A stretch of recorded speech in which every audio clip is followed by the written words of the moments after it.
দুই তরুণীকে ধর্ষণের ঘটনায় বনানীর হোটেল রেন্ট্রি ধ্বংসের মুখে পড়েছে বলে দাবি করেছেন হোটেলের ব্যবস্থাপনা পরিচালক এমডি BAH আদনান হারুন।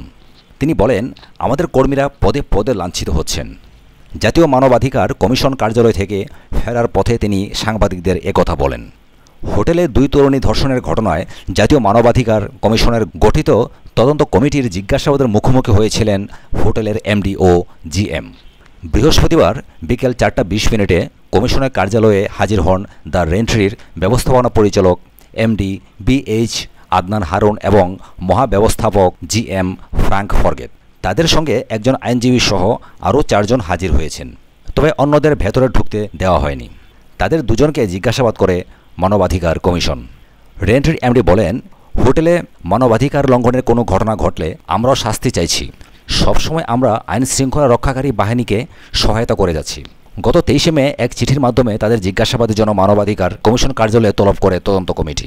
গত 28 মার্চ রাজধানীর বনানীতে দ্য রেন্ট্রি হোটেলে শাফাত আহমেদ নামে এক বন্ধুর জন্মদিনে যোগ দিতে গিয়ে অপরাপর বন্ধুদের সহায়তায় ধর্ষণের শিকার হন ওই দুই তরুণী।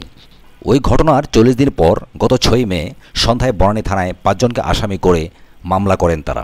মামলার এজাহারভুক্ত 5 আসামিরা হলেন শাফাত আহমেদ, তার বন্ধু সাদমান সাকিব ও নাইম আশরাফ, শাফাতের গাড়ি চালক বিল্লাল ও তার দেহরক্ষী আবুল কালাম আজাদ ওরফে রহমত আলী। আসামিরা সবাই পুলিশের হাতে গ্রেপ্তার হয়েছেন। এদিকে ধর্ষণের ঘটনায় রেন্ট্রি হোটেল কর্তৃপক্ষ কিংবা বনানী থানা পুলিশের মামলা নেয়ার ক্ষেত্রে মানবাধিকার লঙ্ঘন হয়েছে কিনা তা জানতে পৃথক কমিটি করা হয়েছে। জাতীয় মানবাধিকার কমিশনের সার্বক্ষণিক সদস্য নজরুল ইসলামকে আহ্বায়ক করে গঠিত 5 সদস্যের তথ্যানুসন্ধান কমিটিতে আছেন জাতীয় মানবাধিকার কমিশনের অবৈতনিক সদস্য নুরুন্নাহার ওসমানী, এনামুল হক চৌধুরী ও পরিচালক শরীফ উদ্দিন।